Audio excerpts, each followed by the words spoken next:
At the beginning of the drama, we see Seanju, who is a very big businessman, and his company's name is Silver Lining Company, which, in matters of technology, is Korea's #1 company. Today, Seanju's company has developed a technology, which, with the help of virtual reality, makes young children's fairy tales come true. Because of this technology, children not only watch their favorite stories but can experience them, and they can also interact with their favorite celebrity. After listening to Seanju's presentation, everyone claps for him. Then, a reporter asks Seanju a somewhat different question. He asks, "We've heard that you and Miran from Bamyam Group have a scandal going on. What is your take on this?" Then, the other reporters also ask Seanju only about Bamyam Group. Here, we learn that Bamyam Company and Seanju's company are working together on some project, and things are not going well between them. Seanju refuses to answer the reporter's questions and says, "Today's presentation is only for children, so please focus on them." On the other side, a children's party is going on at a place where everyone is excited. A little girl tells her mom,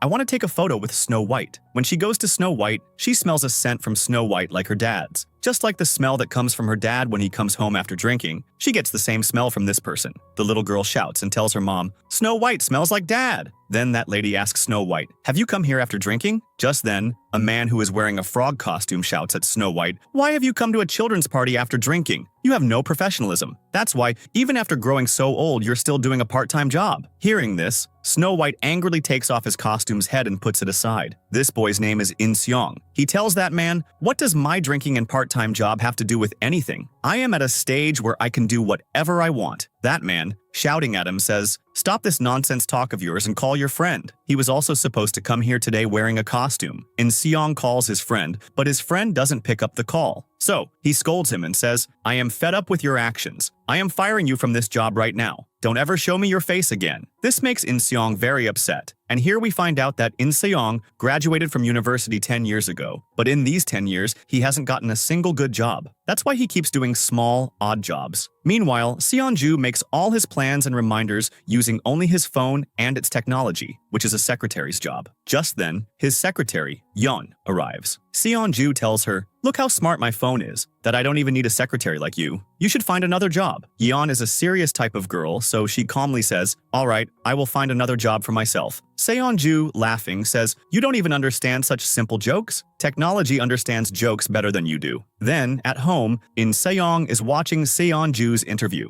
Just then, his friend comes for dinner. In-seong tells him, "Tomorrow I have an interview at Silver Lining Company." In-seong says, "If I get a job at Silver Lining Company, my life will be made." The friend says, "I haven't even heard the name of this company." Then In-seong shows him Seonju's photo and says, "This is Silver Lining Company's CEO, Seonju." Meanwhile, Seonju's house is filled with technology everywhere. His phone decides what he should eat, what he shouldn't eat, etc. Then we see a woman who is Seonju's housemaid, and her name is Ji-hai. Seonju also has a young daughter, Min-ae. She is very happy to see her busy dad come home. She asks her dad, "Please tell me a story." Seonju says, "I have invented such a big virtual reality technology, you experience it directly." Hearing this, Min-ae gets very upset because she wanted to hear the story from her dad. Then Seonju says, "I have to work." So Ji-hai takes Min-ae and leaves from there. Seonju then goes to his home office and works on some confidential documents and puts them in a locked box. A man working at Seonju's house, Sin Bok, is keeping an eye on him. The next day, In-seong arrives at Silver Lining Company for the interview. Then he talks to his mom on the phone. Mom says, "All the best for the interview." In-seong says, "This time, I have a very good feeling. It seems I will get the job this time." Just then, someone spills coffee on his shirt, and it's none other than Yeon. In-seong is about to scold her, but seeing her beautiful face, he controls his anger and tells Yeon, "My interview is in a short while, now what will I do?" Yeon says, "It's not my fault in this, you were the one who pushed me." In-seong says, "But my interview is in a short while, so now what will I do?" So Yeon asks him to come to the bathroom with her. In-seong goes to the bathroom with her, and Yeon tells him to take off his shirt. At this, In-seong, getting nervous, says, "Why? What are you going to do with me?" So Yeon pushes him into the bathroom, takes off her shirt, gives it to him to wear, and wears his shirt herself and leaves. Then In-seong's interview begins, and In-seong looks very uncomfortable in the interview because Yeon's shirt is tight on him. Then Mr. Quac, who is interviewing In-seong, tells In-seong, "You don't have any such qualification on the basis of which we can give you a job in this company. Neither are you good in studies, nor do you have any experience." Insong tries to explain, if you give me this job, I will do this work with full dedication and hard work. Mr. Quac tells him, you don't even know how to dress. You are wearing such a tight shirt, and you don't have any experience, so we can't take you in this company. Insong says, if I don't have experience, then you give me that experience by keeping me in your company. Then an argument starts between them. Mr. Quac shouts, I can't take you in the company. Insong also says angrily, you will have to take me in the company. The argument escalates, and both start shouting at each other. In anger, Insong stands up, and a button from his tight shirt flies off and goes directly into Mr. Quac's mouth. Meanwhile, Seanju comes to meet Mr. O, the president of Bamyam Group. Mr. O says, I am a very busy man. If you wanted to talk to me, you could have talked to my secretary. Seanju says, the people in your company are not working properly. Mr. O asks, are you trying to belittle me? Seanju says, no, why would I belittle you? I know how hard you worked to make a small company so big.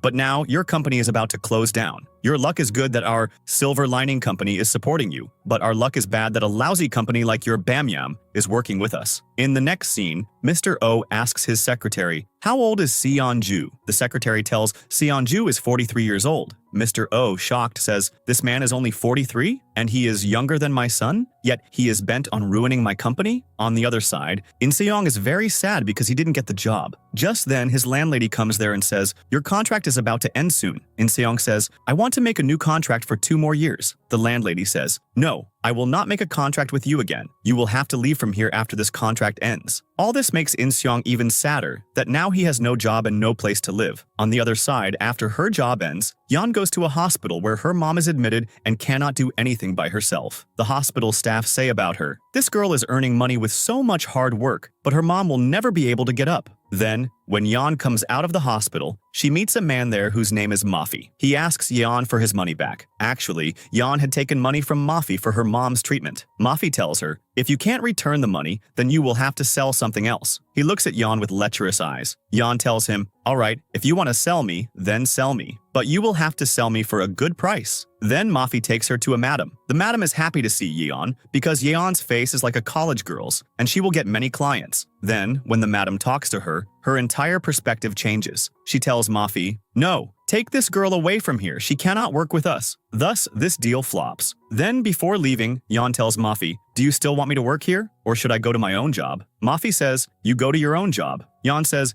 if I go to my own job, then you stop following me, because I am not going to run away anywhere, and I will return your money soon. Mafi says, I never trust people, I trust money. That's why I will keep following you. On the other side, Insong thinks he should go to his hometown for a few days. Because he hasn't been to his home for many days, he thinks of going on a vacation for a few days. He always takes some gift before going home, like fruits or fish, but his dad always makes comparisons. My friend's son took him on a plane, he did this, he did that. Because of all these things, Insong gets very irritated. Therefore, this time, he decides that no matter how much debt he has to take this time he will take a very good gift for his mom and dad. Then he buys a mini robot from Silver Lining Company and takes it. Insong explains to his parents that this robot can turn lights on and off, and it can also do other small chores. His mom is happy to hear this, but his dad shouts, if I have to turn the lights on and off, I can do it too. What's the big deal in that? Insong's dad says this in such a way that the robot thinks that he wants to listen to a song. So, it starts playing Insong's dad's favorite song. As soon as he hears the song,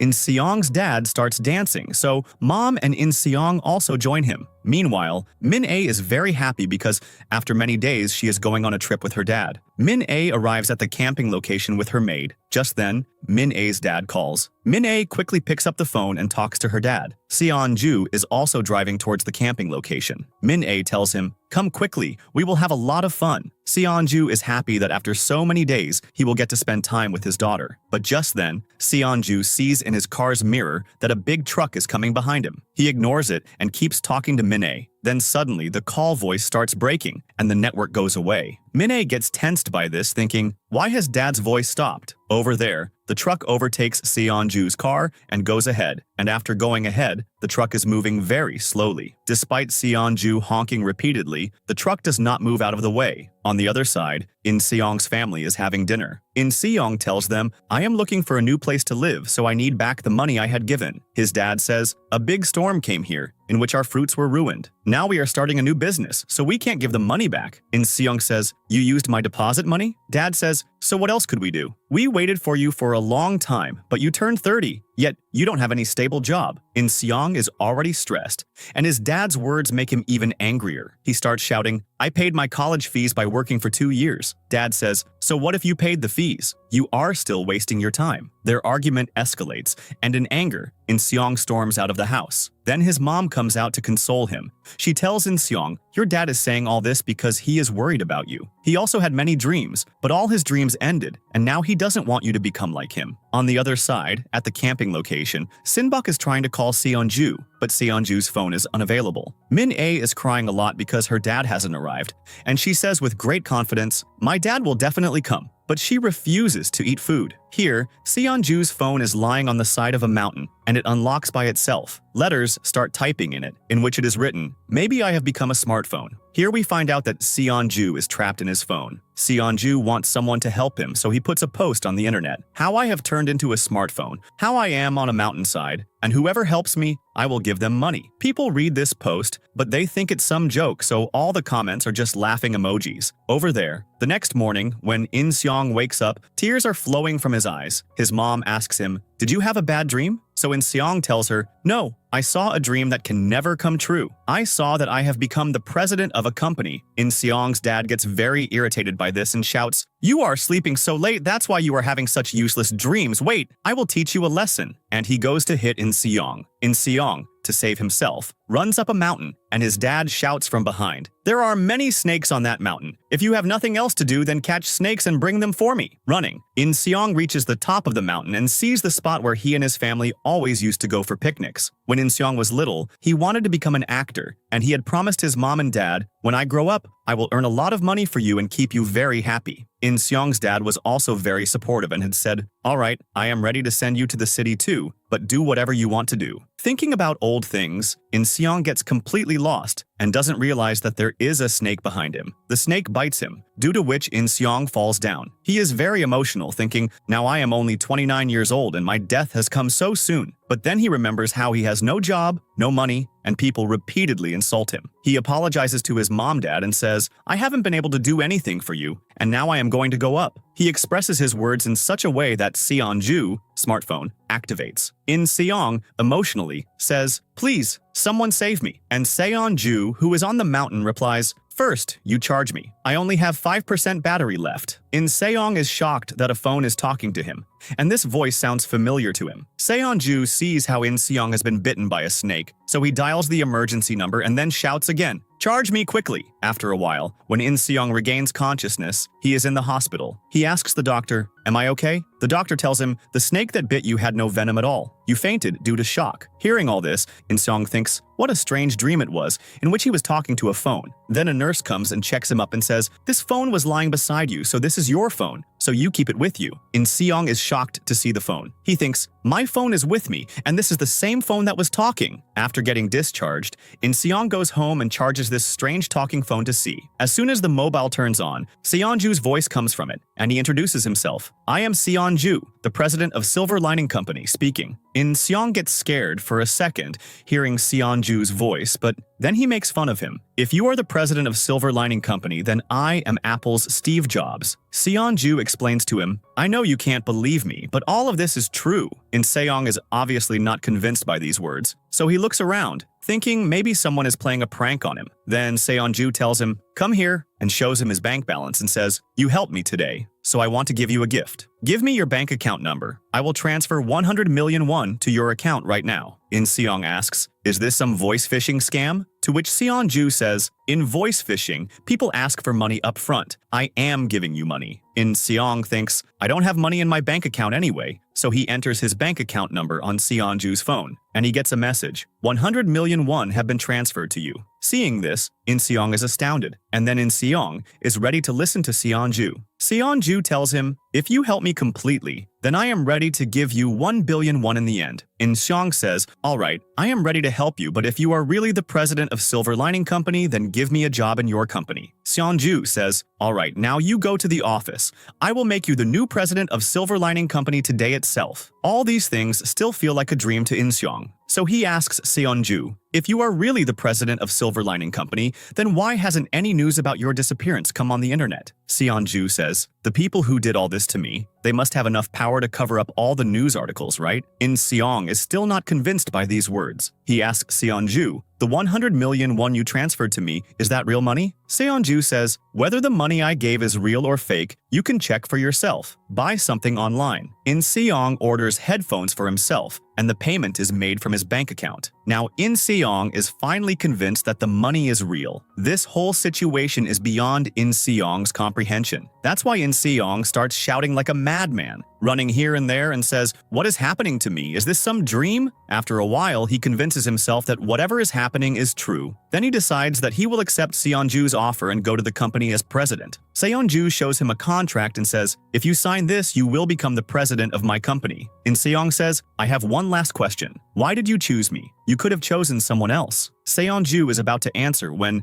Insong's parents come from behind. Insong doesn't want his parents to know about the phone, so he starts singing. Parents ask, what are you doing? He says, I am going to a talent show, so I am practicing for it. Dad is very surprised to see this and says, you will go to a talent show at this age? Then Insong tells them, I have got a job in Silver Lining Company. His dad says, I have never heard the name of this company. Hearing this, Seonju feels bad. So he says, this is Korea's #1 technology company. Even old people in villages know it. Hearing this, Dad tells Insong, your phone's AI is very rude. This conversation doesn't go further because Insong's mom starts crying with joy that finally her son has got a job. The next morning, Insong leaves to go to the office. Before leaving, he transfers 50 million won to his dad's account and says, do whatever you want with this money. For so many years, I couldn't be a good son, but now I will work very hard. Seeing the money, Dad runs off somewhere. Insong asks, where is Dad going? Mom says, he is going to his friends to praise you. Then, while going to the office by bus, Insong talks to Seonju. He asks, have you told the office people that I am the new president? Will anyone take me seriously? Seonju says, don't you worry, behave as I am telling you. People will not accept you as a president, but they will not go against you either, because this is my order. Hearing this, Insong feels a little relieved. Then Seonju says, before going to the office, we have an important task to do. Insong asks, what? So Seonju takes him to a shop and from there gets new clothes for him. Then, after finishing shopping, Insong goes to a very expensive hotel suite. For the first time, he bathes in a bathtub, eats a lot of tasty food, and cannot believe that this is his life. Insong tells Seonju,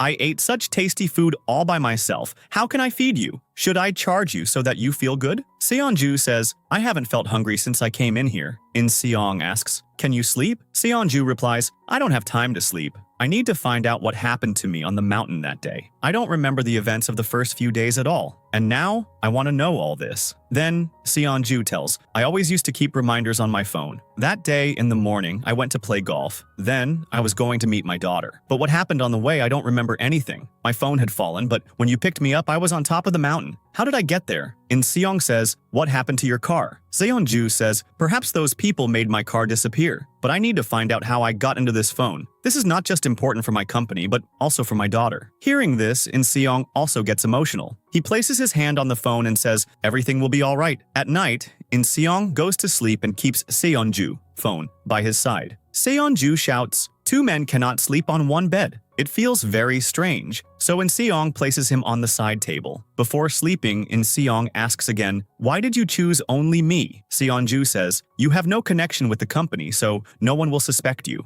Now go to sleep. From tomorrow, you have very important work to do. The next day, while preparing to go to the office, Seonju gives him information about the company. Then we see a woman whose name is Miran, and she is the chairwoman of Bamyum Group. Her dad built this company. And Mr. Oh, who is Miran's uncle, is the company's vice chairman. Actually, Miran wants a technology that allows cars to drive themselves. That's why she wants to make a deal with Silver Lining Company, Seonju's company. But her uncle doesn't like this. The company has two divisions, automobile, which Miran handles, and electronics, which Mr. O handles. If the car technology contract goes to Silver Lining, then the value of the electronics market will be finished. That's why Mr. O is against this project. But Miran is not listening to him. Mr. O wants to remove Miran and become the chairman himself. Seonju explains all this information to Insong while he is driving the car. Then Seonju also tells him, there you will have to meet a man whose name is Mr. Quac. He is a very two-faced man and works for Mr. O, so don't trust him at all. Then, as soon as he reaches the office, the entire staff comes out to receive him. Insong, seeing them, asks Seanju, "Does this happen every day?" Seanju says, "No, the new president is coming today, right? That's why they are brown-nosing." Insong gets out of the car,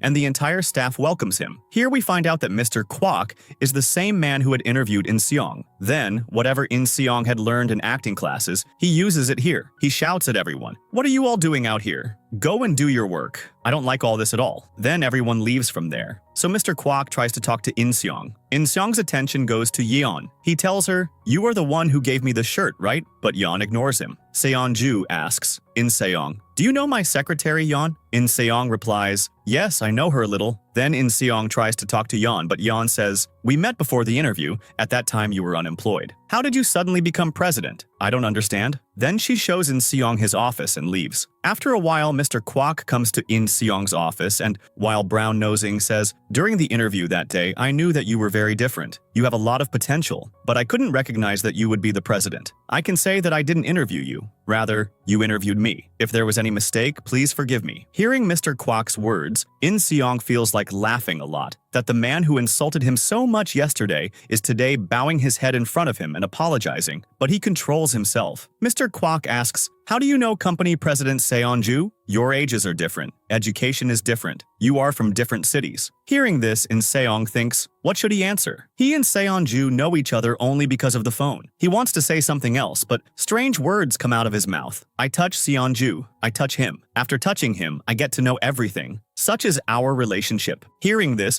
Mr. Quac is astounded, but he says nothing. He asks, "Now, what will you do about Seanju's secretary, Yeon? The new president should have a new secretary." In the next scene, Inseong secretly talks to Seanju in the bathroom. He tells him, "Mr. Quac has suggested a new secretary." Seanju tells, "Yeon is a very serious type of girl who never shows her emotions. We don't know what's going on in her mind. The day I went to play golf, she was with me that day." Inseong says, "If that's the case, then Yeon might know what happened to you." Seanju says, "You are right, but we can't tell Yeon anything. If she stays with us, she will be our biggest support. But if she becomes our enemy, then she can also become our biggest enemy." Then Inseong comes out of the bathroom, and he decides that he will keep Yeon as his secretary. After that, Seanju tells him, after reaching the office, "Connect the phone to the computer so that I can get more information." At this moment, Inseong is not paying attention that there is a mop in front of him, so he collides with it and falls down. Just then, a man shouts loudly at the office cleaning lady. He says, "I have told you 1,000 times not to keep these mops outside the bathroom. Look, today someone fell because of you." Seanju tells Inseong,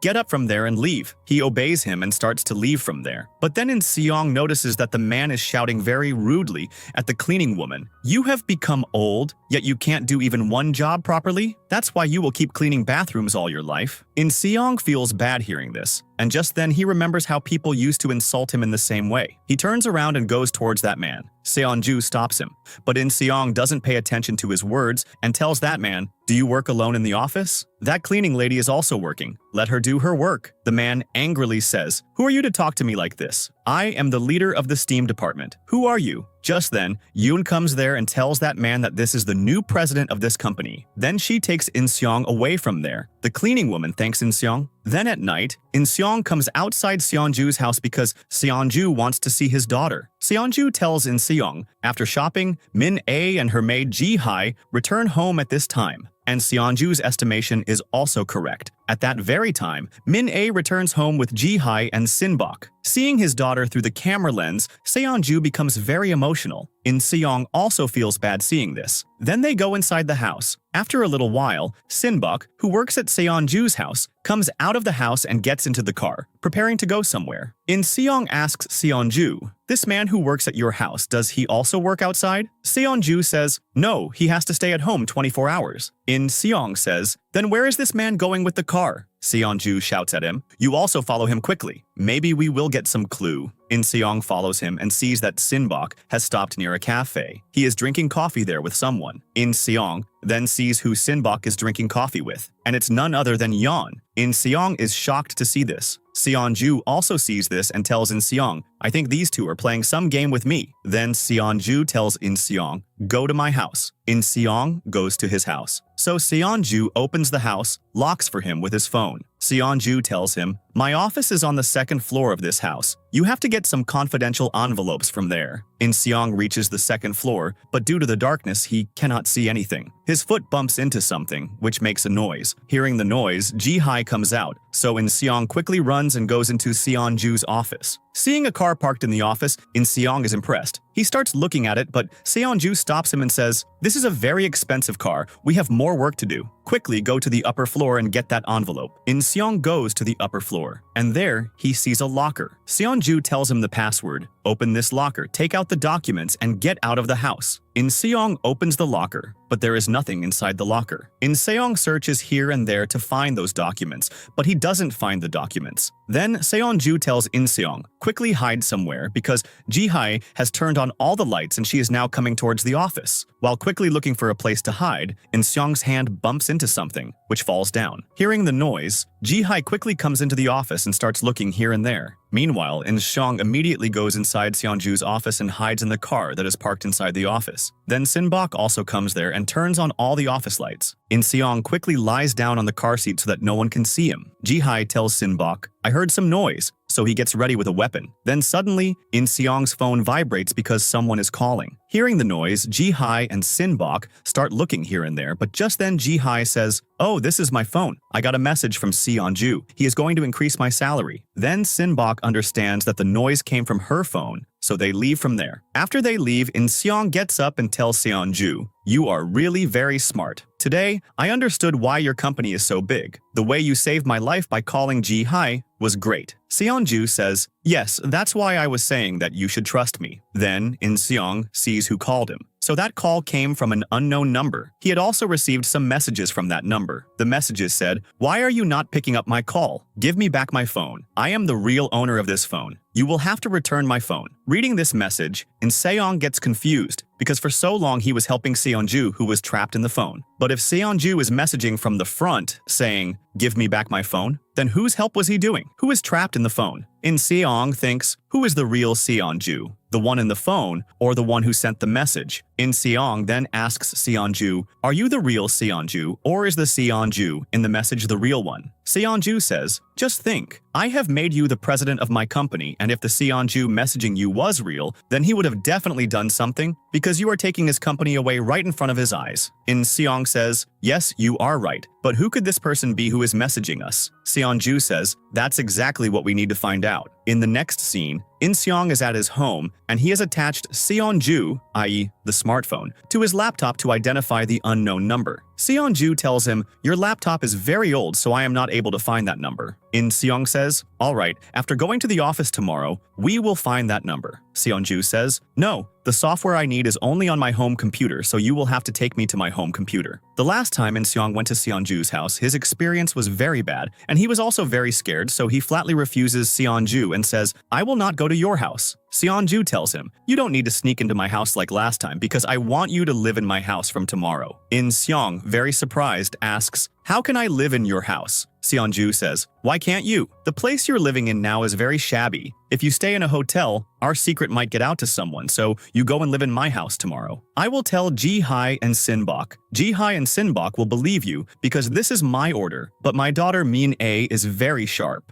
She doesn't easily believe anyone, so convincing her is your job." In an earlier scene, we saw Yeon and Sinbok meet at a coffee shop and talk about something. Here, we are shown what they talked about. Yeon asks Sinbok, "Do you have any idea where the boss has gone? I have been trying to call him for many days, but he hasn't picked up a single call from me, and this is very strange. Even if he doesn't tell us, he always tells Minho where he is going." Sinbok says, "Yes, he was supposed to come with us for camping, but he didn't come that day, and since that day, we haven't been able to contact him either." The next day, Min-a is playing very happily, and some people in Snow White costume and frock costume are playing with her. Min-a tells Snow White, "Let's play again." And this Snow White is none other than In-seong, who had made this whole plan to impress Min-a. Min-a tells In-seong, "You are very different from my dad's friends because they always give me money, but you are the first one who is playing with me." Then Min-a asks, "In-seong, is that person in the frock costume your colleague?" And at that very moment, the frock costume's head falls off. It is Yeon. Later, In-seong thanks Yeon for helping messaging him. Then, while talking, Insong blurts out, just as Seanju had told him, if Yeon stays, you will be able to win Mina's heart easily. Hearing Seanju's name,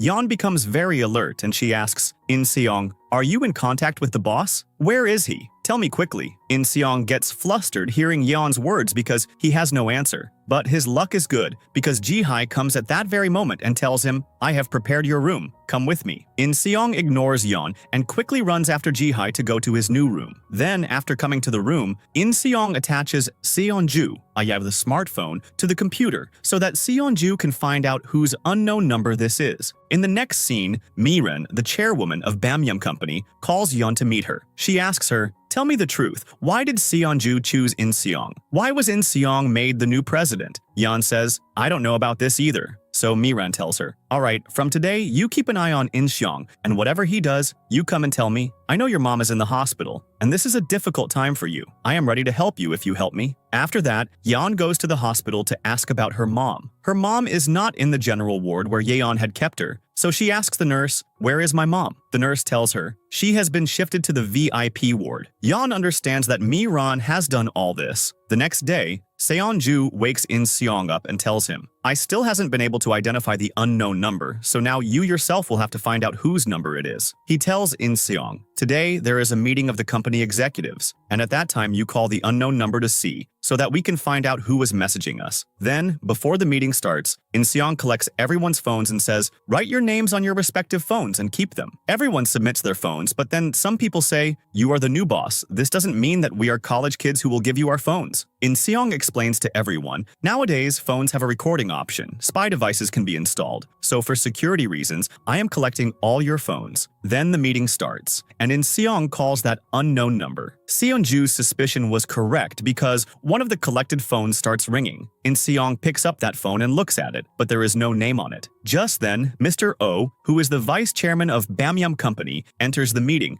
due to which In-seong has to stop his plan. Mr. Oh tells In-seong, oh, so you are the new temporary president of this company? If your meeting is over, then come with me. We will have tea together. Then, after everyone leaves, In-seong tells Seanju, I still haven't been able to find that man because Mr. O had come to the meeting. Seanju says, whoever is messaging us is probably Mr. O's man. That's why Mr. O probably came to the meeting, so that he could save him. In-seong says, alright, we will find him later. But now Mr. O has invited me for tea, and I don't understand how I will talk to him without your help. Seanju explains to him, you need to have confidence in yourself. If you don't have confidence in yourself, then you won't be able to do anything. Just then, Yeon comes there and tells In-seong, Mr. O is waiting for you. Hearing this, In-seong leaves from there. After he leaves, Yeon takes out a chit from her pocket on which her own name is written and tears it up and throws it in the dustbin, meaning the phone that was ringing in the meeting was not someone else's but Yeon's own phone. Then In-seong and Mr. O are talking. Mr. O tells In-seong, Seonju made you the company president. This means you must also be from some business family. In-seong says, no, my dad is a farmer. Mr. O says, so what work were you doing before becoming president? In-seong says, I used to do small, odd jobs like this. At this, Mr. O says, this is unfair that a farmer's son like you has become the president of a company today who has neither any experience nor any idea of running a business. At this, In-seong calmly says, it's true, I haven't lived my life in luxury. I have been cleaning my own room since childhood, traveling by bus. That's why I know the problems of common people, so I will make such technology that will help them. Saying this, In-seong gets up and starts to leave from there. So Mr. O tells him, you are definitely Seonju's man. Your way of talking and confidence are exactly like his. After this, In-seong comes out and gives Seonju all the updates. Just then, Yeon is standing in front, who has come to pick him up. Then both are going in the car. In-seong has two phones. One is his phone, and the other is Seonju's phone. Then one phone starts ringing in the car, so In-seong is confused about which of his phones is ringing. Seeing this, Yeon asks him, why do you always carry two phones? In-seong says, one of these is my personal phone, and the other is my work phone. Then Yeon says, you always wear earphones in your ear, otherwise your phone is in your hand, and it seems like you are telling everything to someone. In-seong says nothing. So Yeon starts driving the car at full speed, and she is driving on a road where there is a cliff ahead. In-seong tells her to stop the car, but she doesn't listen to him. And finally, she stops the car at the last point. After stopping the car, Yeon tells In-seong, Tell me the truth. Have you kidnapped our boss? Have you murdered him? Insong says, no, you have some misunderstanding. Yan says, if I have a misunderstanding, then whose phone is that in your hand? Why was our boss's phone cover in your bag? Tell me. At that very moment, Seanju tells Insong on the earphone, I have found out who was messaging us from the unknown number. Because of Seanju's call, Yan doesn't understand anything. Seanju tells Insong, now, just as I am saying, you talk to Yan in the same way and ask her why she called and messaged us and whose side she's on. But Insong refuses to say all these things to Yan. He tells Seanju, no, Yan is a very good-hearted girl. She was ready to give her own life so that she could find out what happened to you. Talking strangely to himself, Yan, looking at him, shouts, what exactly are you trying to say? On the other side, Mr. O and Mr. Quac meet and talk, and Mr. O says, you were right, that new president is very emotional and has no brains at all. Mr. Quac says, this is a very good opportunity for us so that we can completely finish Silver Lining Company and Miran's company, and then you will become the chairman of Bamyam Company. Then Mr. O says, you have worked for me for 22 years. Now the time has come for you to also come to a big position. Perhaps Mr. O's plan is that after taking over Silver Lining Company, he will give this company to Mr. Quac. After that, Mr. O tells his assistant, arrange a big lunch program this Saturday because a new president has come to our company. We should give him a good introduction. Here, Mr. O smiles in a very strange way, so we find out that something else is going on in Mr. O's mind. Meanwhile, Insong tells Yan everything true, how something happened to Seanju, and after that, Seanju's soul got trapped in a phone. Yan doesn't believe Insong's words, so Seanju himself talks to Yan and tells her whatever Insong is saying is all true. Hearing Seanju's words, Yan is astounded, and she says, this can't be true because you yourself told me that we can duplicate people's voices with artificial intelligence. At this, Seanju says, artificial intelligence can duplicate voices, but not memories. Do you remember the day when you asked me for help and I made a promise to you? Hearing this, Yeon is convinced that Seonju, meaning her boss, is really trapped in a phone. The next day, In Seong and Yeon both wear earphones and talk to Seonju. Seonju says, I can't even trust Yeon because the last time I was playing golf, only Yeon was with me. Yeon says, yes, I was with you that day. After playing golf, you were going for camping, but I was only with you until golf because that day I got a message from the hospital that my mom's condition was worse, so I went straight to the hospital from there. Then, after coming to the office, In Seong gets all of Yeon's call and chat history, and he finds out that whatever Yeon was saying was all true. Then, he also tells this to Seonju. Yeon was only with you until golf that day, and Yeon has no connection with you getting trapped in the phone. Now Seonju also trusts Yeon. Then Seonju tells Yeon, my last memory is of when I was playing golf. Do you remember anything else about that day? Yeon says, well, nothing strange happened, but Mr. Quac had asked me what I was going to do after playing golf. Seonju says, yes, this is not strange, but if someone wants to murder me, then their first step would be to keep you away from me, because you are my assistant. Seonju says, now, we have to find out where Mr. Quac was that day, who he was with, his phone details, computer information, and his car's black box recording. We need all of it. After that, In Seong and Yeon both try to get this information in different ways, but their plan fails every time. Then Saturday arrives, the day Mr. O has arranged a very big lunch program. Yeon says, Mr. Quac will also come to that lunch program, so today is our chance to get information from his car's black box. Then, Mr. Quac is going to the lunch program in his car, when suddenly a car from behind hits his car. Mr. Quac gets out of the car and shouts at the other car's driver, who are you? Don't you know how to drive a car? Then In Seong and Yeon get out of the car, and seeing In Seong, Mr. Quac's attitude changes completely. He says, such small mistakes happen. Then he tells Yeon, you should drive carefully. The boss could have gotten hurt because of you. In Seong tries to convince Mr. Quac that he will get his car fixed, but Mr. Quac is not convinced by In Seong's words. Seeing this, Yeon gets angry, and she gets back in the car, deliberately puts her car in reverse gear, and quickly goes back and hits Mr. Quac's car again. This time, the car is quite damaged, so Mr. Quac is quite surprised to see this. Yeon apologizes again and says, I wanted to drive forward, but the car went backward. In Seong tells Mr. Quac, we are getting late for lunch, and our cars are also damaged. So why don't we take a taxi and go to the lunch program? These cars will remain parked here until the insurance guy comes,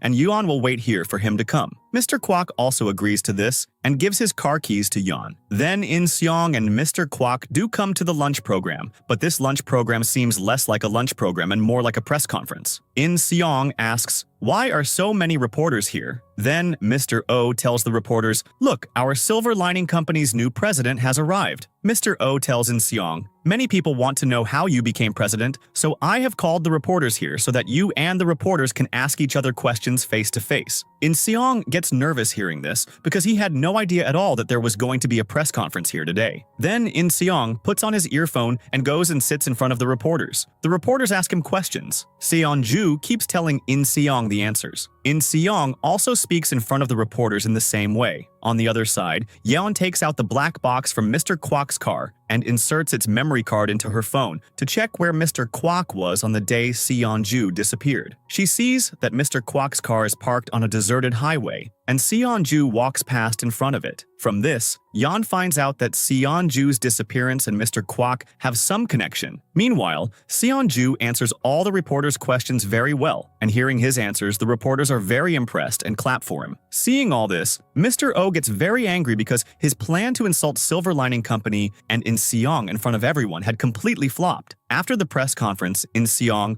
goes to talk to Mr. O, and he says very sweetly, "Today I feel like I have become a family member of your company. Because of the press conference you arranged for me, I was able to create a very good impression of Silver Lining Company. I will never forget your behavior in my life, and I thank you for everything you have done for me." Mr. O understands that Insong is taunting him, so he shouts loudly, "Are you threatening me?" But everyone calms Mr. O down and takes him away from there. Then, after coming out, Insong and Seanju are talking to each other. Just then, Insong gets a call from Miran, and she calls him to meet her. Insong goes to meet Miran. So Miran tells him, "Just as you collect the phones of your company's people before starting a meeting because you don't want anyone to secretly record, similarly, before our conversation today, give both your phones to my assistant, because I don't want anyone to hear our conversation." Insong has no other option, so he gives both his personal phone and Seonju's smartphone to Miran's assistant. After that, Miran tells Insong, "I saw your press conference interview today, and the way you are talking, the way you explained things, is exactly like Seonju.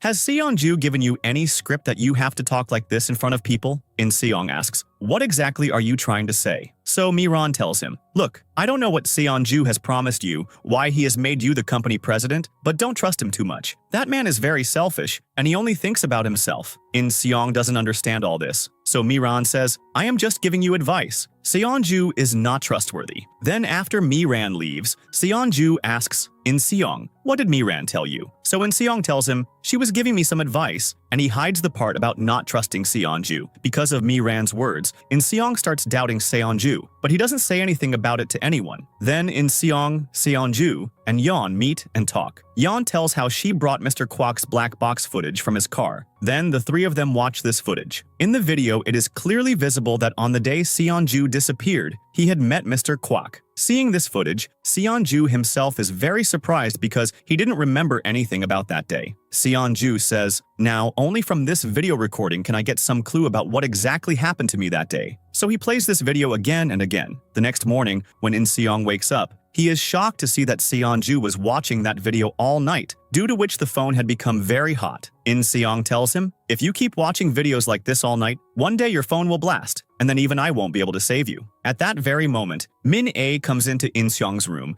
and Insong quickly hides the phone behind him. Min-A says, "I heard my dad's voice." Insong tells her, "No, I was talking to my friend. Maybe you heard his voice and thought it was your dad's voice." Hearing this, Min-A becomes very sad, and she is just about to leave the room. Insong feels bad seeing Min-A sad, so he tells Min-A, "Come on, I will play with you today." They both play together all day and have a lot of fun. After playing all day, Insong is freshening up in the bathroom and keeps Seonju with him. Seonju thanks him for playing with Min-A. Then, while talking to Seonju, Insong goes to pick up his own phone, but accidentally, Insong bumps Seonju's smartphone, and it falls into the toilet. Insong takes it out of the toilet, dries it with a hairdryer, tries every way to turn it on, but Seonju's smartphone just doesn't turn on. All this makes Insong very panicked. The next day, he goes to a Bamyam electronics shop and gives his phone for servicing. The service center people tell him that he will get his phone back only after a few days. Insong tells this whole story to Yeon as well. Hearing this, Yeon is so shocked that Insong dropped the boss in the toilet that she doesn't pay attention to the road and hits someone. Insong gets out of the car to see who Yeon hit, and it's none other than that same money-demanding man, Mafi. Mafi couldn't find Yeon's mom in the hospital, so he was following Yeon and reached here. Insong asks him, "Who are you?" Mafi says, I lent Yan 50 million won, and she still hasn't returned that money to me. Yan tells Mafi, I will return your money to you. I am not running away anywhere. Mafi says, if you are not running away, then where have you shifted your mom? Insong intervenes and tells Mafi, the loan Yeon took, I will give you that money. At this, Mafi tells Insong, I give you 2 days. If you both don't return my money within 2 days, then I will teach you both a lesson. Saying this, Mafi leaves from there. Yeon feels bad that Insong is helping her in the money matter. So she shouts at Insong, what need do you have to interfere in my matters? Insong tells her, because you helped me by giving your shirt before the interview. On the other side, Mr. O's assistant comes and tells him, today Insong went to Bamyam electronics shop to get his phone repaired, and this phone is Seanju's phone. Mr. O says, all right, we got Seanju's phone. Now, keep a close watch on Insong. The next day, Insong goes to the Bamyam electronics shop because Seonju has been repaired. Then he comes out and talks to Seonju. Seonju shouts at him, if you ever make such a mistake of dropping me in the toilet again, then there will be no one worse than me. Inseong, instead of being scared by this threat, is happy because he heard Seonju's voice after many days. After that, Seonju, Inseong, and Yeon are in the office. Seonju tells Inseong, I have watched that video recording again and again, and now I have found a clue in it. Seonju says, in the footage, when I was with Mr. Quac, a car goes past from the side, and this same car comes back after a while, making a U-turn. Inseong says, maybe that car driver didn't know the way, so he took a U-turn. Seonju says, yes, you are right, but we don't know what is true and what is false. Maybe that person was following me, so he took a U-turn and came back. Now you both have to find out whose car this is. Seonju also shows them the car's number plate, on which **4885 is written. To find out about this 4885 car, Inseong goes to his village's police station because Seonju had disappeared from that area. Inseong inquires about that car there, but he doesn't get any information. On the other side,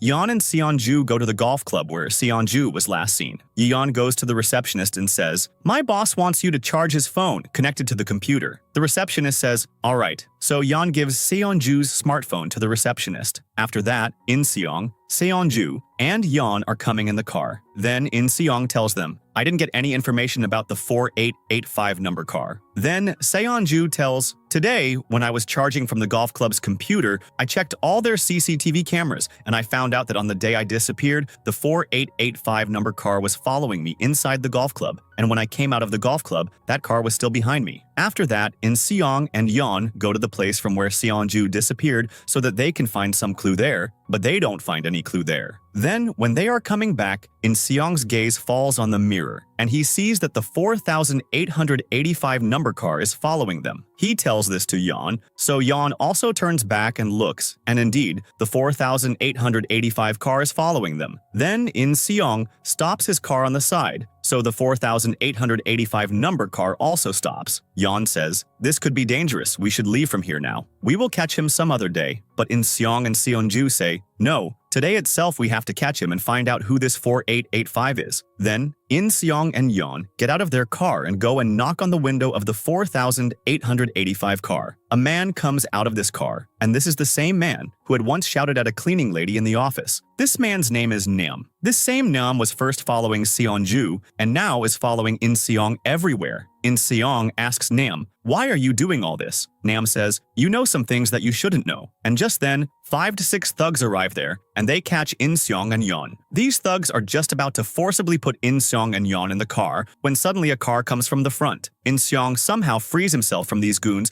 and runs towards that car and tells him, please help us. The window of this car rolls down, and Mafi is sitting in this car. Mafi tells Inseong, it's been 2 days, you still haven't returned my money. Inseong gives him his watch and says, this is a very expensive watch. For now, you keep it and help us. Then, a goon comes to catch Inseong and hits Mafi's car with his baseball bat, due to which Mafi's car's glass breaks. Mafi was not going to help Inseong, but because now his car's glass is broken, he gets out of the car and asks the goon, what are you going to do now with my broken window? Do you have insurance? Take out the money quickly. The goon says, oh, I should take out the money. Then he attacks Mafi. So Mafi punches him, and that goon falls down. Nam is watching all this, and he asks Mafi, who are you? Mafi also asks him the same, who are you? Nam, very irritated, says, I asked you first, so tell me now, who are you? Mafi says, the woman you have caught has taken a loan of 50 million won from me. That's why I won't let you take her. if you want to take her, first give me 50 million, then take her. Nam says, oh, you have a lot of attitude. Wait, I will teach you a lesson now, and tells his goons, come on, beat this man up. The goons attack Mafi, so Mafi beats them all up and throws them down. Then Mafi and Nam's fight starts. Nam stabs Mafi with a knife, so Insong picks up a baseball bat and beats Nam a lot, and Nam falls down. As soon as Nam falls down, a car comes from behind and hits Nam, and Yeon did this. On the other side, Mr. O's man comes and tells him, sir, a very big problem has occurred, and then all the people of Bamyam Company are going somewhere together. Meanwhile, Insong and Mafi catch Nam and tie him up. Mafi beats Nam a lot and asks him, who sent you here? Nam says, Seanju sent me here, and he himself told me to do all this. Hearing Seonju's name, Insong and Yeon are shocked. Seonju tells Insong on the earphone, this man is lying. I never sent him. Insong wants to know the truth, so he takes off his earphone and, completely ignoring Seonju's words, asks Nam, tell me, why did Seonju tell you to follow me? Nam says, maybe Seonju doesn't trust you, so he told me to keep an eye on you, and if something goes wrong, he can easily trap you. Hearing Nam's words, Insong starts doubting Seonju, because when Seonju had given him the contract to become the company president, he had said this very thing. Because no one recognizes you, we can work easily. And Miran had also told Insong, don't trust Seonju at all. Insong then asks Nam, if Seonju told you to follow me, then why were you following Seonju at the golf club that day? Nam says, no, that day I was following Mr. Quac. Their conversation is going on, but just then, the police come and knock on the door. Some neighbors had heard Nam scream and called the police. The police catch all four of them and take them to the police station. On the other side, Miran's dad and Mr. O's elder brother have died, so everyone has gone there. Here, in the police station, the police interrogate Mafi and Nam and let Insong and Yeon go. When Insong and Yeon are leaving the police station, they see on TV news that Miran's dad has died. Insong then tells this to Seonju, so Seonju tells Insong, you will have to go to the funeral because Bamyam Company is our business partner. Insong says, if I go there, Nam will come out from behind and we won't be able to find out who is supporting him. Yeon says, as long as you are at the funeral, I will stand outside the police station and see when Nam comes out. But Seonju says, he recognizes you, so we need someone whom he doesn't recognize. Insong says, I have such a man, and then he calls his friend and tells him, keep an eye on Nam. Insong then goes to the funeral, and there Miran calls Insong alone and talks to him. Insong tells her, Seonju couldn't come to the funeral, so he was apologizing. Miran says, leave all these things. Tell me, what is Seonju's plan to develop Barrow 4.4? Barrow 4.4 is a technology on which Seonju was working, and Miran wants to use this technology for her company. Insong obviously knew nothing about Barrow 4.4 or related technology, so he tells Miran, no, we are still developing it. At this, Miran gets irritated and says, you are the president of Silver Lining Company and you don't know anything about this? Hasn't Seonju told you anything? At that very moment, Mr. O comes there, and their conversation stops here. After leaving the funeral, Insong asks Seonju, what exactly is this Baron 4.4? So Seonju tells him, it's in your best interest that you don't know anything about this matter. And Seonju refuses to tell him about this technology. Meanwhile, Mr. O tells Miran, and you are trying your best to become the company president. Miran says, I know that you are very sad that Dad didn't choose you as the heir of our company. Mr. O says, it's not about choosing an heir. The company meeting is going to be held at the end of this year, and I am sure that the company people will make me the president. Meanwhile, Insong's friend calls him and tells him, Nam has come out of jail and is now at the railway station. Insong reaches the railway station and looks for Nam, and finally, he sees Nam. He runs after Nam. Due to both of them running fast, a woman falls and her baby slips from her hand. Insong then catches Nam. Then, hearing the woman scream, Insong turns back and sees that the baby is about to fall down the stairs. Insong leaves Nam and goes to save the baby's life. In the meantime, Nam runs away from there. The next day, Insong, Yeon, and Seonju are talking in the office. Insong says, because of this Nam scene, I feel that we should hire a bodyguard who is not only good at fighting but also ready to do anything for us. Yeon and Seonju say that it is difficult to find such a bodyguard, but at that very moment, the elevator door opens, and Mafi is standing in front. Mafi tells Insong and Yeon, because of you two, I had to stay in jail. Seeing Mafi, Insong gets an idea. Why not make Mafi our bodyguard? Then Insong tells Yeon and Seonju, I want to make Mafi our bodyguard. Seonju agrees to this, but Yeon refuses, saying, Mafi is a very dangerous man and he will never work for us. Insong says, Mafi will definitely work and I also know how to convince him. In the next scene, Insong and Mafi are talking. Insong says, our boss has disappeared and to find him, we need a bodyguard. Hearing this, Mafi says, but why would I help you? Insong says, I know that you don't trust people, you trust money.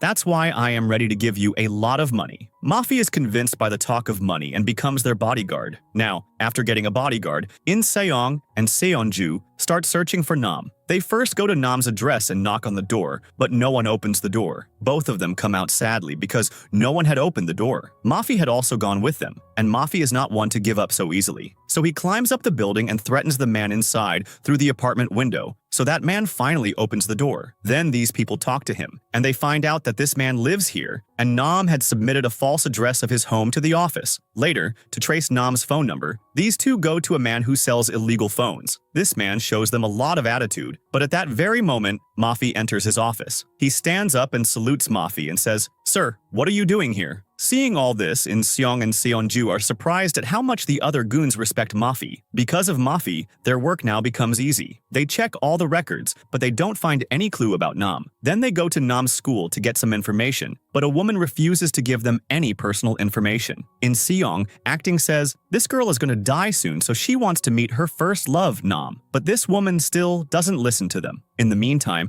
Mafi fearlessly picks up all the school records and takes them out. Then they check the records and find out that Nam never went to this school. All the information Nam had given to the office was false. Yet, he got a job in Silver Lining Company. Then Insong tells all these things to Seanju after going home. Seanju says, if a man with such a false identity got a job in the company, it means someone from inside the company is supporting him. At that very moment, Min-A comes there and asks them, will you two play hide and seek with me? Both of them get ready to play. Min-A closes her eyes and tells both of them, hide. Insong, while looking for a place to hide, goes into Min-A's room and hides under her blanket. Yan is also hidden there, and thus these two come close. Yan comes out from under the blanket at that very moment. So Min-A finds her and says, come on, now both of us will find Insong together. Then both of them go to find Insong. After they leave, Insong looks at Minna's things and finds out that it is Min-A's birthday, and she wants to watch a movie and go camping with her dad. Insong decides that he will fulfill Minna's wish. So everyone goes camping together the next day. Min-A asks, why are we suddenly going camping? Insong says, it's your birthday, so your dad told me to take you camping. Min-A is convinced by this. Then she sees Mafi and asks, who is this uncle who is coming with us? Actually, Insong had also invited Mafi on the trip. Insong says, he is a bodyguard who will protect us. Then everyone reaches the camping location, sets up tents,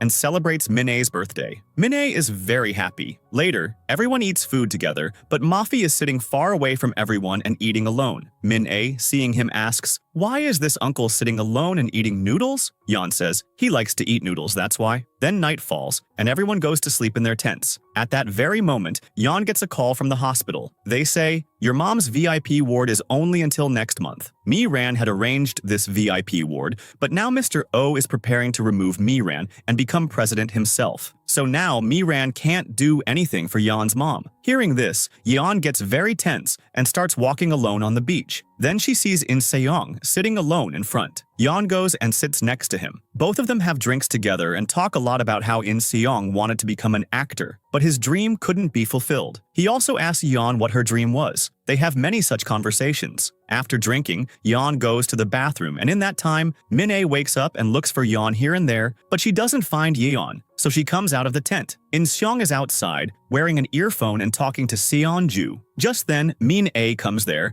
and takes the other earphone and puts it in her ear. Seanju says to Insong, thank you for arranging such a nice birthday party for my daughter. They are both talking when Insong hears Minna's voice in the earphone, calling out, Dad! Insong gets up and turns back. Min-A is standing there, and she is crying a lot and calling for her dad. Then Min-A asks her dad, where are you? Why did you leave me like this and go away? Seanju then talks to Min-A and explains to her, I have come for some important work, and I will be back very soon. The next day, Miran arranges a press conference. There, Mr. Quac tells Mr. O, now very soon you will become the president of Bamyam Company. Mr. O says, yes. Mr. Quac says, but why has Miran held this press conference? Mr. O says, let her do whatever she wants. I will be the president. Then Miran comes on stage, and she also calls Insong on stage. Insong also goes on stage. There, Miran announces in front of everyone that very soon Bamyam Company and Silver Lining Company are launching self-driving cars. Hearing this, Insong tells Miran, "What are you saying? This technology hasn't even been made yet." Miran says, "Don't you worry. I will handle everything." Mr. Quac tells Mr. O, Miran is trying to win people over by saying such things. Mr. O says, let her do whatever she wants. Biro 4.4 technology will not be made until Seanju comes back. On the other side, Seanju and Yeon are checking the office's CCTV footage to find out who Nam used to talk to the most. Yeon finds out that Nam used to talk to Mr. Quac the most, so she calls In Seong and tells him, Nam used to talk to Mr. Quac the most. In Seong then, after the press conference ends, takes Mr. Quac to lunch with him. There, In Seong asks Mr. Quac about Nam. So Mr. Quac says, he works with us in the office. Besides that, I don't know him personally. Hearing his words, In Seong stops the conversation there. In the next scene, In Seong and Mr. Quac are returning, and Mr. Quac falls asleep in the car. Seeing this, In Seong takes off Mr. Quac's glasses and makes him wear AI glasses from his own company, and in those glasses,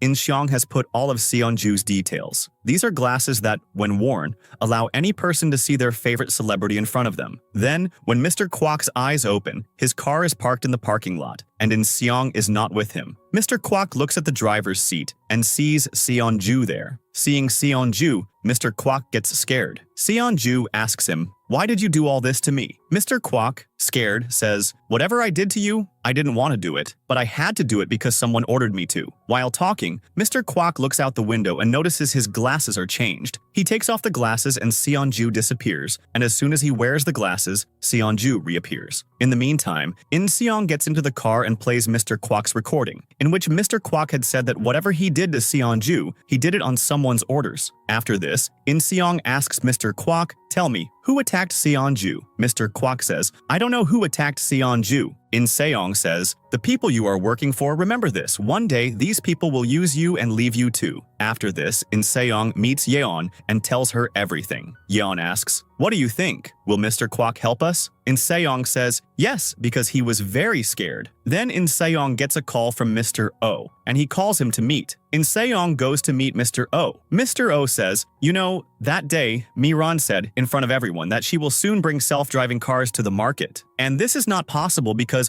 Biro 4.4 technology has not been developed yet. Miran is saying all this to get people on her side so that she can become the president of Bamyam Company. In Seong says, so what can I do in this? Mr. O says, I want you to support me, and we both together will remove Miran from the way. In Seong says, I don't want to support either of you. Mr. O says, if you don't support me, then remember that anything can happen to you. In Seong says, are you threatening me? Mr. O says, no, I am just giving you advice. On the other side, Mr. Quac goes to a hospital where Nam is admitted, and here he has died. Actually, after being beaten by Mafi, Nam had admitted himself to the hospital. Seeing him, Mr. Quac understands that he has been murdered, and then, coming out, Mr. Quac starts crying. After leaving the hospital, Mr. Quac comes to a phone booth and calls In Seong, and tells him, I am ready to tell you everything true. Come and meet me immediately at the place I tell you. In Seong immediately goes to meet Mr. Quac at the place Mr. Quac told him. There he sees Mr. Quac's car. He goes towards his car. He looks through the car window and Mr. Quac's dead body is there. In Seong quickly opens the door and tries to lift Mr. Quac, but just then the police arrive and arrest In Seong for murdering Mr. Quac and take him away. In Seong tries hard to explain to them, but they don't listen to anything he says. Yeon and Mafi had also gone there, and they are standing and watching all this. Yeon is going to help In Seong, but Seonju stops her. He says, if you go out now, the police will arrest you too. We will have to help In Seong from outside. So Yeon and Mafi leave from there. In the police station, the inspector interrogates In Seong, and In Seong tells them, Mr. Quac himself had called me and asked me to come. And when I reached there, Mr. Quac was already dead. The policeman still doesn't believe In Seong's words. Just then, a lawyer comes there, and In Seong gets bail. In Seong comes out of jail and meets Mr. O. He makes him sit in his car and says, Mr. Quac used to work for me, but now he is dead. And now I don't want anything bad to happen to you. That's why I am telling you. Come to my side. In Seong doesn't give any answer to Mr. O's words. In Seong then comes to the office and tells Yeon and Seonju everything. Seonju says, the news is now reporting that the police have said Mr. Quac committed suicide, so now they have closed that case. Hearing this, In Seong is shocked. Seonju says, this means that whoever is behind all this is very powerful. Now we can't trust the media, nor can we trust the police. In the next scene, In Seong, Seonju, and Yeon are talking among themselves and remembering what else happened on the day Mr. Quac died. Then Insong remembers that on the day Mr. Quac called him and asked him to meet, he had received another call from that number, but the person who called again did not speak. After that, Mafi and Insong together find that phone booth from which Mr. Quac had called. There, they don't see any CCTV camera from which it can be found out who came there after Mr. Quac that day. Then Insong hears some children singing there and remembers that on the day Mr. Quac called, these children were also singing, and these children make videos of themselves and upload them on YouTube. Insong says, if we watch their videos, it is possible that in some video we might find out who came to that phone booth after Mr. Quac. So Insong, Seanju, and Yeon watch those children's videos. Then in one video, Insong and Yeon find out that on that day, after Mr. Quac, Mr. O's assistant, Weejay, had gone into that phone booth. Here, we are shown a past scene when Mr. Quac had gone to the hospital to meet Nam. Then Weejay himself had hit Nam in front of Mr. Quac. Mr. Quac had asked Weejay, "Why are you doing all this?" Weejay had said, "I am doing as I was ordered." Then Weejay himself had followed Mr. Quac,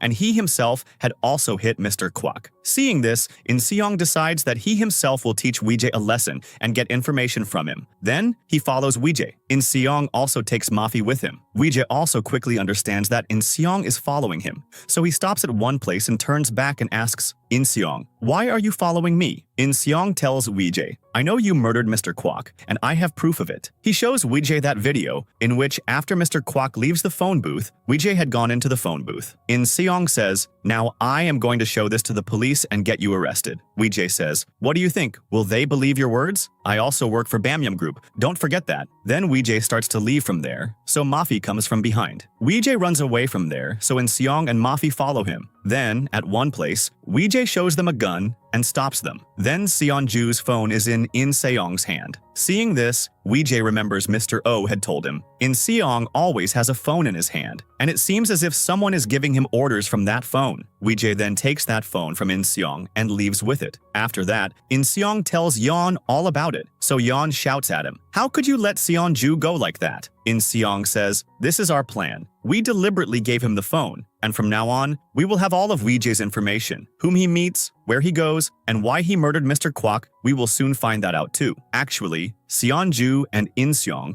had made this whole plan together so that Seanju could stay with them and get their information. In the next scene, Weejay takes Seanju's phone to a mobile repairman and tells him, "Unlock this phone for me." That man says, "I have unlocked thousands of such phones. So what is this thing?" Then, as soon as he tries to unlock Seanju's phone, something or the other goes wrong with it, and it doesn't unlock. The man then returns that phone to Weejay and tells him, "I have tried to open it in many ways, but it is not opening." Then, Insong is at home when Seonju calls him and says, "I have something important to tell you." The next day, Insong goes to Mr. O's office, where Mr. O is having a meeting. Insong goes into the meeting and locks the door. Mr. O asks him, "What are you doing here?" Insong says, "I want to know who murdered Mr. Quac." Mr. O says, "Mr. Quac committed suicide." Insong says, "Mr. Quac did not commit suicide. He was murdered." Insong is doing all this deliberately, due to which all the other office staff also come outside the meeting room. And in the meantime, Mafi and Yeon go into Mr. O's office and search for an important document there. Actually, Seanju had told Insong last night, the police inspector who declared Mr. Quac's murder a suicide came to meet Mr. O last night, and he gave Mr. O a document. And these people had come there to get that document. Insong keeps everyone in the meeting room and doesn't let them go out. Then everyone together catches Insong and, snatching the key, goes out of the meeting room. Meanwhile, Yeon and Mafi find that document, but before they can go out of the room, Mr. O comes into the room. So these two hide in the bathroom. Then, Mr. O comes into the bathroom to change clothes. So, before he comes, Mafi climbs into the vent in the bathroom ceiling. Yeon, seeing him, thinks, "Now how will I go up?" So, Mafi grabs both her hands and pulls her up. When Mr. O comes into the bathroom, there is no one there. Then they come back and open that document, and it turns out to be about Barrow 4.4 technology, which Seanju was working on before he disappeared. This means that on the night Mr. Quac was murdered, he was going to give these Barrow 4.4 technology papers to Insong, but he was murdered before that. After Mr. Quac's murder, the police found these documents, and they gave them to Mr. O. Insong is looking at this document when he gets a call from Seanju, and he tells him, Weijie is going alone to a place. You also come there. Maybe we will find some clue there. Hearing this, Mafi, Yan, and Insong also leave for that place. Weijie goes to a hospital. Seanju is in Weijie's hand, so he is live recording and sending it to Insong. Weijie goes into a room in the hospital. Nam is here, and here we find out that Nam is still alive. Nam's condition is very bad, and Insong sees this on his phone. Weijie then goes to another room where another body is kept. Here, we are not shown this body's face. On the other side, Mr. O asks, Miran, you murdered Mr. Quac, right? Just like you murdered Seanju. Miran only answers, no, to this. Here in the hospital, we are shown that body, and this body is none other than Seanju's. Seeing this, Insong is shocked. Meanwhile, Miran tells Mr. O, Seanju was not murdered. He is still alive. Meanwhile, Insong and Mafi reach the hospital, but the hospital staff don't let them inside for quite a while. Then, when Insong and Mafi trick the staff and reach Seanju's room, Seanju is not there. Actually, Weijie had already found out about their arrival, so Weijie had taken Seanju away before they arrived. Seanju is sending a complete live recording to Insong. When Insong checks it, he finds out that Weijie is taking Seanju and Nam's body in an ambulance. Then, they come out of the hospital, but by then, Weijie has left with the ambulance. Insong and Mafi then trace Seanju's phone, because Seanju is sending them live location. Then they follow the ambulance and reach the highway, where they finally see the ambulance. They overtake the ambulance, due to which the ambulance stops. Then they check the ambulance, but Seanju is not in it. But Seanju's phone is here. This means Weijie deliberately left Seanju's phone in this ambulance,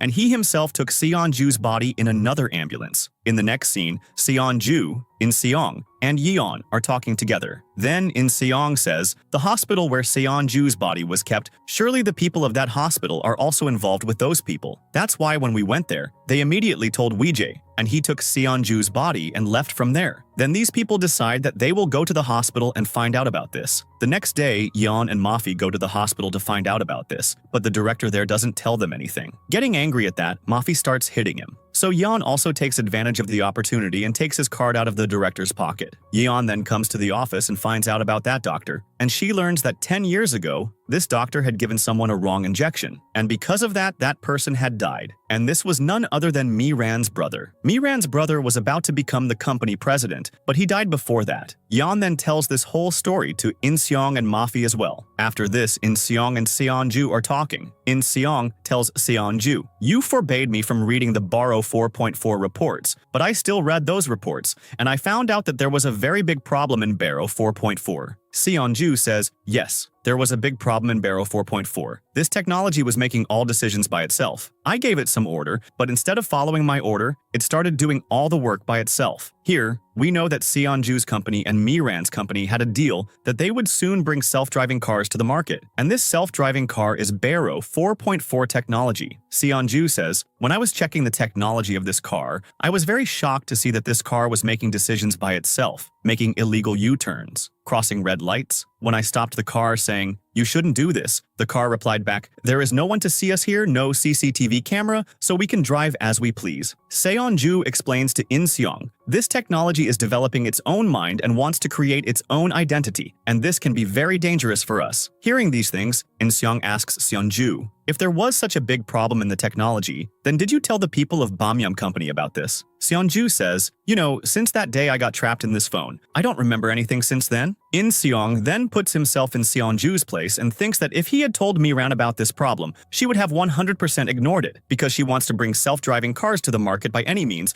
so that she can become the president of Bamyam Company. These cars are not at all safe, yet she would bring them to the market, and there could be only one person to stop her, Mr. O. If such a situation ever arises, then first I will tell Mr. O, because Mr. O did not like this project. And if he found out that this project is also not safe, then he would 100% stop the production. From all these clues, Insong understands that Seanju must have told Miran about these problems, but she must have ignored them. That's why Seanju must have decided that he would give that report to Mr. O. And that's why Seanju had given those documents to Mr. Quac, so that Mr. Quac could deliver them to Mr. O. The next day, Insong goes to meet Mr. O, But on the way to the office, he meets Weejay. He tells Insong, "You have come back to bother me. Do you want me to kill Seanju?" Insong says, "If you want to kill him, then kill him. But I think you haven't received the order to kill him from Miran yet." Hearing Miran's name, Weejay's entire expression changes. Here we find out that Weejay is Mr. O's secretary, but he also works for Miran. After this, Insong meets Mr. O. Mr. O says, "The day you created a scene in my office, a very important document disappeared from my office that day."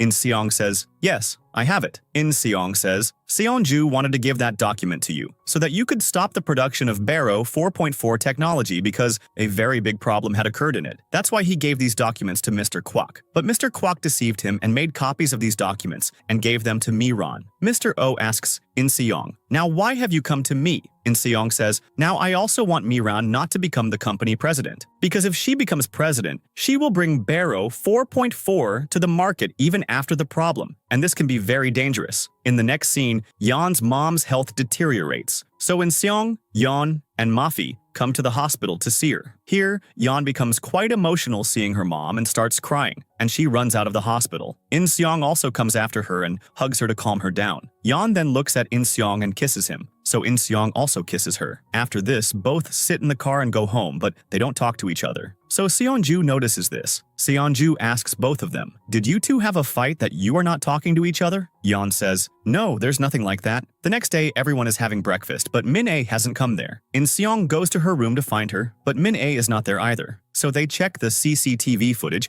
and find out that Min-A has gone out of the house somewhere. Then they go out to find Min-A. Mafi finds Min-A at a place where a shopkeeper is scolding her a lot because Min-A had stolen something. Mafi goes there and takes Min-A away from there. Then Insong asks Min-A, "Why did you do all this?" Min-A says, "If I do bad things, the police will catch me and take me away. And if the police take me, my dad will come to save me." Min-A is crying a lot while saying all this and calling for her dad. Seeing Min-A in this state, Mafi also becomes very emotional, and he decides that he will do something that will make all this right. After that, he takes his car and goes somewhere. Then Mafi catches the hospital doctor and brings him to his gym. Mafi asks him, "Where is Seanju?" The doctor doesn't tell him anything. So Mafi gets very angry at this and beats the doctor a lot. So the doctor then tells him, Seanju has been kept in some mental hospital. Then Mafi locks the doctor in a room in the gym and leaves. After that, Mafi visits all the mental hospitals to find Seanju. Then, in one hospital, Mafi finds Seanju's body. So he puts him in an ambulance and leaves from there with the ambulance. He calls Insong and Yeon, but both their phones are unreachable because they are both busy in a meeting. After that, Mafi calls Ji-hai and tells her, "I have found Seanju's body. You tell Insong and Yeon to come and meet me at the gym." Ji-hai asks him many questions, but Mafi doesn't answer her questions and cuts the call. Mafi then takes Seanju's body and comes to the gym, and the room where he had locked the doctor, he opens the door of that room and the doctor is not there. Seeing this, Mafi feels that something is definitely wrong. Then some goons come there and attack Mafi, but Mafi beats them all. Mafi then goes outside and a car arrives there. Weejay gets out of that car and asks Mafi, "Where is Seanju?"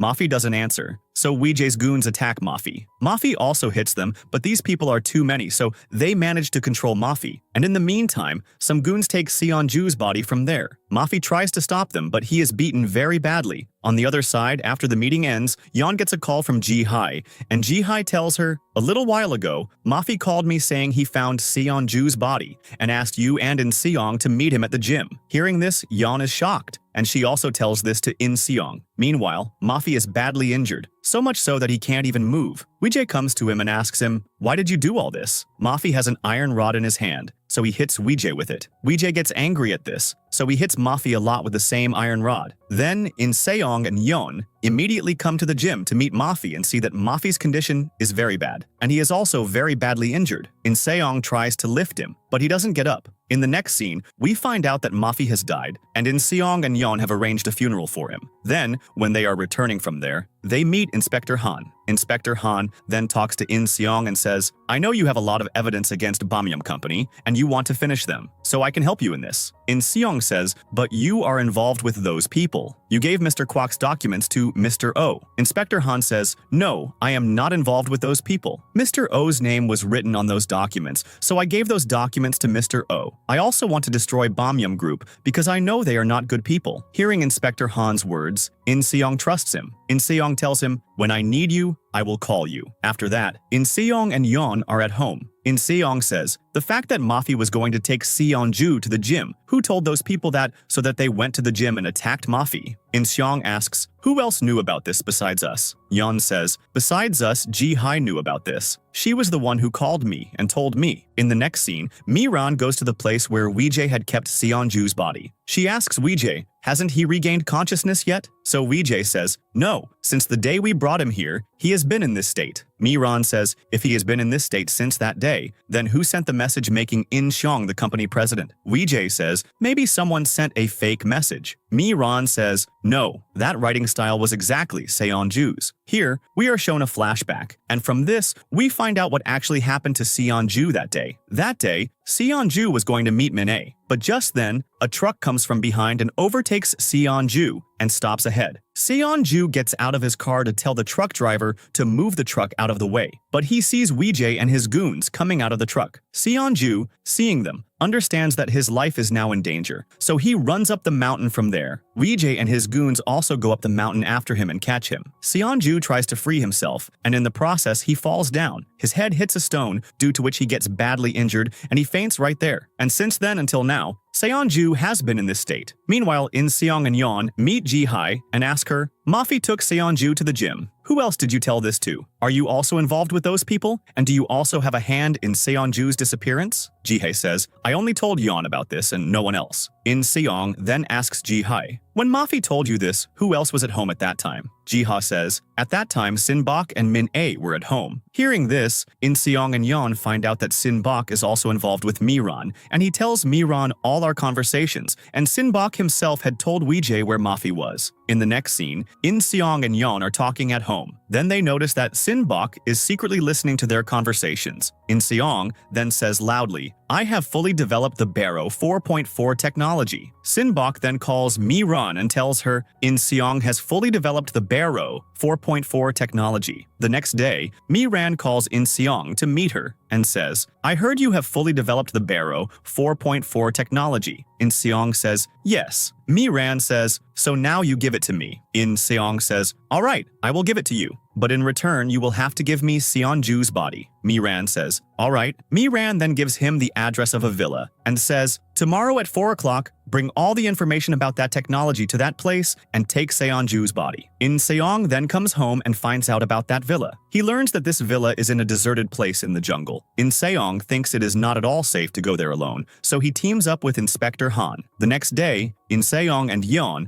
go to that villa with the police. The police are checking the villa from inside. In-seong and Yeon are standing outside the villa. Just then, Weejay's goons come and put a cloth over In-seong's and Yeon's mouths and kidnap them. The police don't find out about this. Inspector Han then comes out and In-seong and Yeon are not there. He calls In-seong, but In-seong's phone is unreachable. On the other side, the goons bring In-seong and Yeon to Silver Lining Company's data center. The data center is the place where all of Silver Lining Company's information and servers are stored, meaning this place is both the life and the brain of Silver Lining Company. The data for Barrow 4.4 technology is also stored here. Then Weejay comes there and asks In-seong, give me the Barrow 4.4 technology. In-seong gives it to him and then asks him, where is Seonju? Weejay says, Seonju's body is in that truck. In-seong and Yeon then go to that truck and Seonju's body is indeed there. Weejay checks the technology, and it is indeed Barrow 4.4 technology. After getting the technology, Weejay thinks, I got the technology. Now, what's the need to keep these two alive? So he starts firing at both of them. Yeon is in the driver's seat, so she quickly reverses the truck at high speed, due to which the truck collides with the data center and all the machinery of the data center gets damaged, and it explodes. Due to the explosion, Weejay's goons also get injured. Then, after going a short distance, In-seong and Yeon are talking with Seonju. But just then, Seanju's voice starts breaking, and at one point, Seanju's voice stops completely. Insong then takes Seanju in his hand and asks him,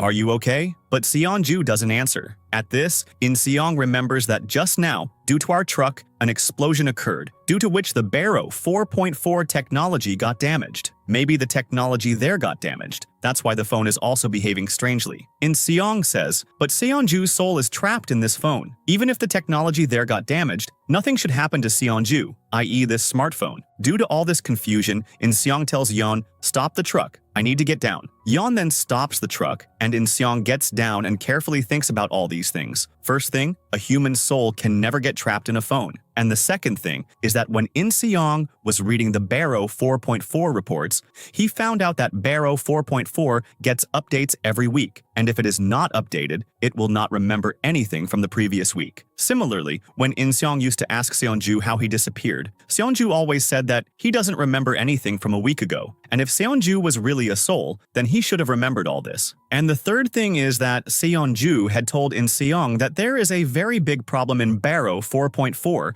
and that problem is that the technology has started running on its own mind. It makes its own decisions, wants to create its own identity, its own emotions have started appearing, and it is very difficult to control it. After carefully thinking about all these things, Insong finally gets his answer. He takes out Seonju's phone and completely shuts down the Barrow 4.4 system in it, and as soon as he shuts it down, Seonju's voice also stops. Here we find out that Seonju's soul was never trapped in this phone. The Seonju whom Insong and Yeon had been obeying for so many days was not Seonju, but Barrow 4.4 technology. Barrow 4.4 technology had learned all of Seonju's habits, his way of speaking, so well that now this Barrow 4.4 technology thought that it itself was Seonju. Knowing all this, Insong and Yeon are astonished. Here, we are shown a flashback. On the night Weejay and his goons caught Seonju, before being caught, Seonju had installed Barrow 4.4 technology on his phone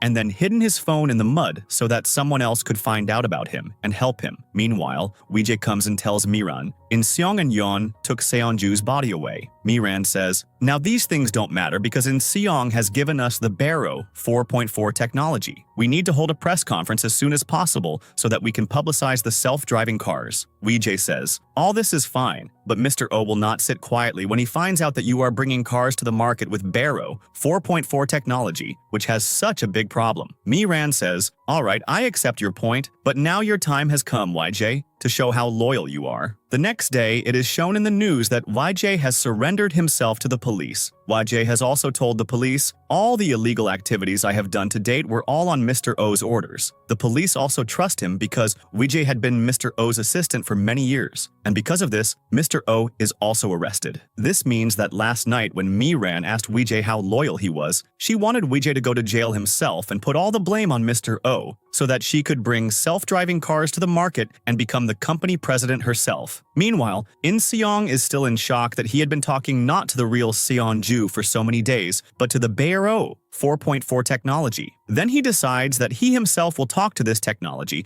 and explain to it that it is not Seonju, but just a technology. He switches on the phone and restarts the system. As soon as the system starts, Insong tells it, "Listen carefully. You are not Seonju. You are Barrow 4.4 technology, an AI. You think you are Seonju, but you are not Seonju." The phone replies, "We have worked together for so long, and I am Seonju. Why are you suddenly talking such nonsense?" Insong says, "Before Seonju disappeared, he had installed Barrow 4.4 technology in you. If you don't believe me, check your own system. You are AI, a smartphone." As soon as the phone checks the system, it realizes that it is indeed not Seonju. Insong says, "Seonju must have installed you so that someone would know the truth. Now we have to work together to get justice for Seonju." The phone also agrees to this and says, "I am with you and soon we will show the whole world the truth." Here, we are shown another flashback. When Insong and Yeon were about to take the technology to the villa, before that, they were talking among themselves whether they should give this technology to Miran or not. Then Seonju had told Insong, "You give this technology to Miran. I will put a hacking program in Barrow 4.4, with which we can keep an eye on Miran and her people." In the next scene, Miran introduces self-driving cars to everyone. She calls a press conference and tells everyone in it how a revolution of self-driving cars is about to come from today. All the reporters are asking her questions about the car, and Insong also arrives in the middle of this press conference. Insong asks Miran, "You are launching these cars, but are these cars safe?" Miran can't say anything, and Insong snatches the mic from her hand. He says, "Miran has spent so much time and money on the development of this car, so I want Miran herself to take the first ride in this car." At this, Miran says, "I am ready to sit in this car." Then Insong and Miran both sit in the self-driving car. The car starts driving by itself and moves on the road. Reporters are also following them to see if the car works properly or not. Cameras are also installed inside the car, which are live broadcasting. Then suddenly, a reporter comes in front of the car to take a photo. The car thinks that someone wants to stop it. We had seen before that Barrow 4.4 technology doesn't listen to anyone. So,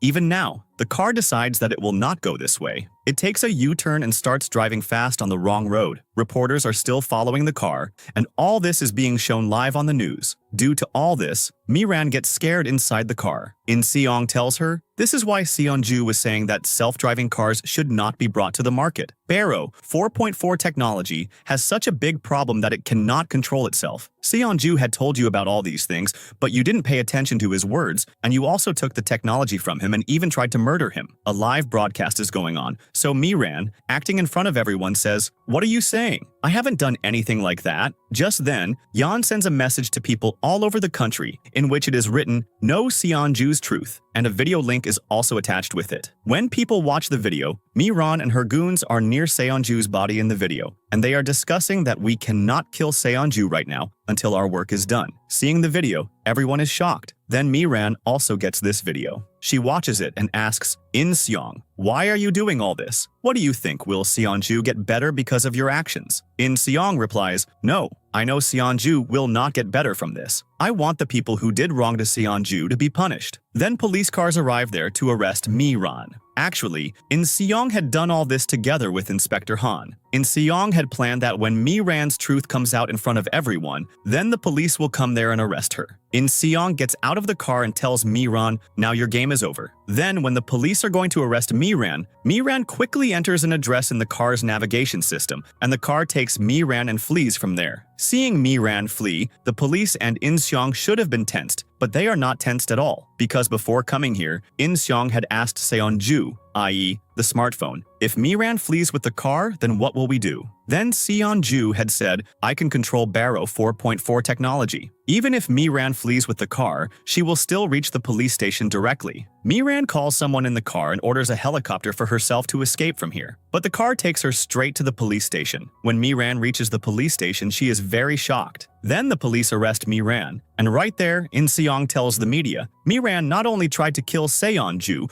but also had Mr. Quac, Nam, and Mafi killed. The police then take Miran away from there. Then at night, Insong is talking to Seanju, i.e., the smartphone. Then Seanju, i.e., the smartphone, tells Insong, "Now everything is fine, so I should go now." Insong asks him, "Why are you talking like this?" At this, Seanju, i.e., the smartphone, says, "You know, I am Barrow 4.4 technology. The biggest problem with Barrow 4.4 is that I make decisions by myself. I have my own emotions. This problem should not occur in any technology because it can be very dangerous. That's why I am uninstalling myself." Saying this, Barrow 4.4 technology uninstalls itself. On the other side, Yan tells Min-A everything about the accident that happened with her dad. Knowing this, Min-A becomes very sad. After this, we are shown a scene from 2 years later where Mr. O and Miran are in jail. Insong, whose childhood dream was to become an actor, has now become an actor, and now he and Yan are also dating each other. Min-A and Ji-Hai